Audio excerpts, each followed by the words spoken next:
decided I was gonna walk in here and just pee on the floor and leave. I'm peeing right now. Oh, God.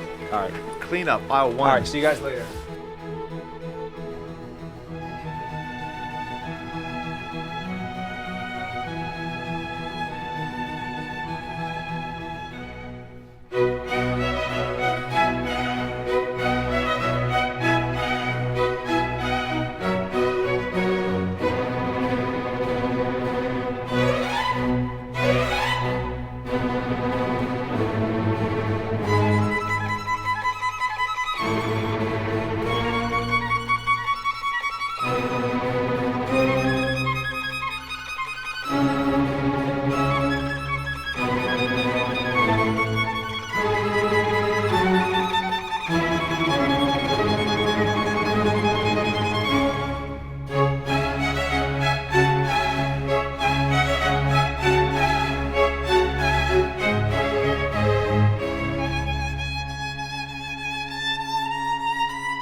Actually, no, 14? seriously, don't get trapped in my your head. Yeah, I wouldn't wish that on nobody. You should address the camera because right now there's a lot of people probably.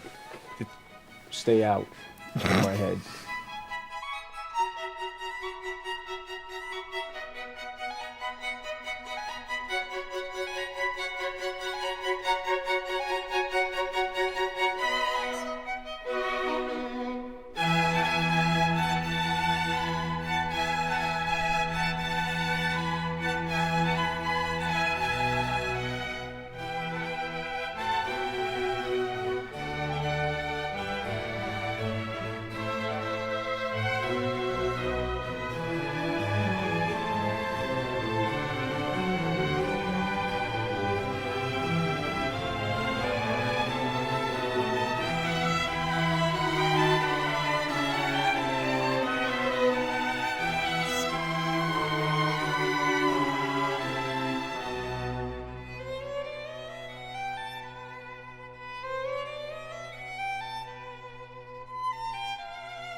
asked some friends because I was hearing a lot about her, and so they told me, you know, who she was and what she was doing. And I come from the school of thought there's just some things that the public just shouldn't know. You know what I'm saying? Like things that happen between two people, a wife and a husband, girl. I just don't think that it's for mass consumption. I just have always felt that way, and I just think that the whole idea of celebrity and fame has become really convoluted and, you know, kind of bastardized. Like whereas fame used to be the byproduct of success, and now it's the ultimate goal. And if your ultimate goal is to be famous, then you're gonna do a lot to get there. Like sign your name in blood in a contract with the devil. Sign your name in blood in a contract with the devil. Like you're gonna end up on a one-way street and it's going nowhere. Like that's just the truth.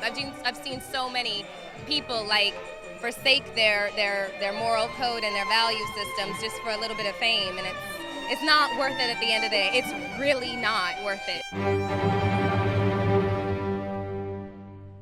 It's all right, yeah, listen, take it easy. Thanks, dude. Because I've had your fans screaming outside my dressing room all night. How do you cope with all that screeching?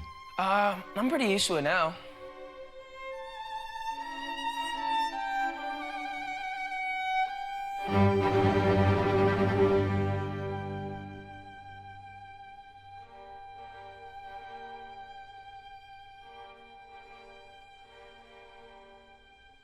How do you cope with all that screeching? I'm pretty used to it now.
Is that a gang sign? Have you, Oh, like you don't know what it is.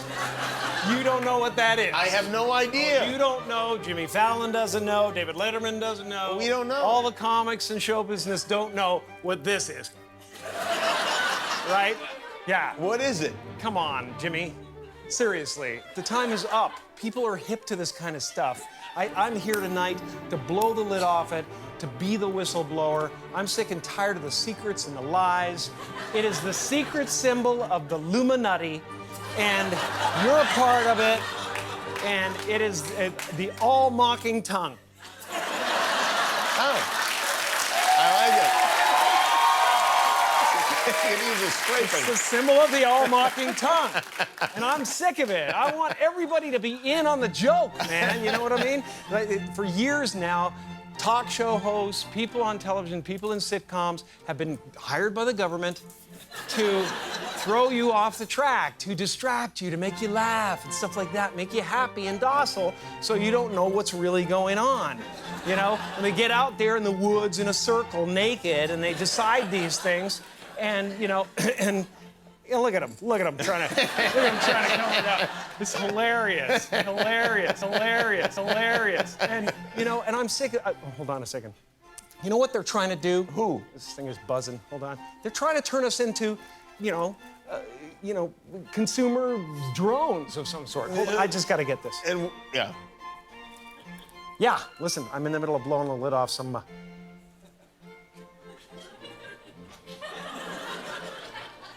What happened? I'm sorry, Jimmy.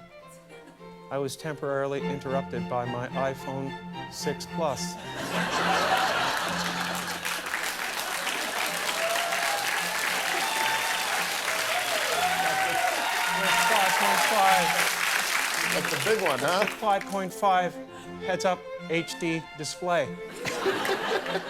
I think what I was really trying to say was I think people will enjoy Dumb and Dumber this weekend. And that is what I thought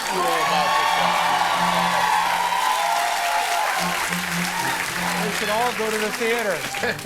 They should all go to the theater tomorrow and see it. And they should. Because we could use a good laugh. Ha, ha, ha, ha, ha.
This is Charlie Rose. Tonight, Vladimir Putin. I went to Moscow on the weekend of September 18th for an exclusive interview with the president of Russia. The interview took place at the state residence outside of Moscow. It lasted for an hour and 40 minutes. It was shot by our crews at 60 minutes. The president was conversational, responsive, and expansive. We support the legitimate government of Syria. And furthermore, it's my deep conviction that any actions to the contrary in order to destroy the legitimate governments will create a situation which you can witness now in the other countries of the region, or in other regions of the world, for instance in Libya, where all the state institutions are disintegrated. We see a similar situation, regrettably, in Iraq. And there is no other solution whatsoever to the Syrian crisis than strengthening the existing legal government structures and rendering them help in fighting terrorism. There were no ground rules or requests from President Putin or his staff. They only asked the interview be run on 60 Minutes and then in its entirety on this program. After the interview concluded, President Putin invited me and my 60 Minutes colleagues for tea. Tea turned into appetizers, and appetizers turned into dinner. During the next 90 minutes, we talked of many things about politics and life. Accompanying me on this trip to Moscow were my 60 Minutes colleagues, executive producer Jeff Fager, producer Andy Court, and associate producer Sarah Fitzpatrick. The 60 Minutes interview aired last night on the 48th season premiere of 60 Minutes. Earlier today, both President Obama and President Putin spoke at the United Nations. President Obama was first. When a dictator slaughters tens of thousands of his own people, that is not just a matter of one nation's internal affairs. It breeds human suffering on an order of magnitude that affects us all. Yes, realism dictates that compromise will be required to end the fighting and ultimately stamp out ISIL. But realism also requires a managed transition away from Assad and to a new leader. President Obama's speech was followed later by the speech of President Putin. We think it is an enormous mistake to refuse to cooperate with the Syrian government and its armed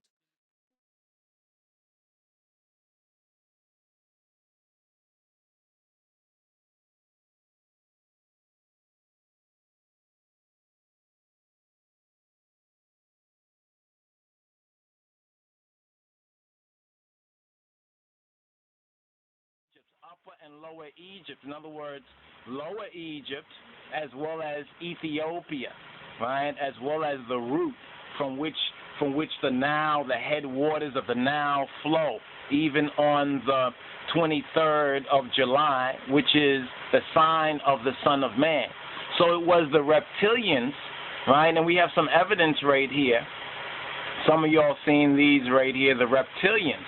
And even in ancient Egypt, we see also evidence that there was a reptilian race. One can call it an alien race, and it was alien in the sense of the human being. So there was a reptilian race, right? That reptilian race has deceived many civilizations, many kingdoms, right? Many kingdoms, many ethnicities, many religions, many tribes and peoples because of the hatred for humanity.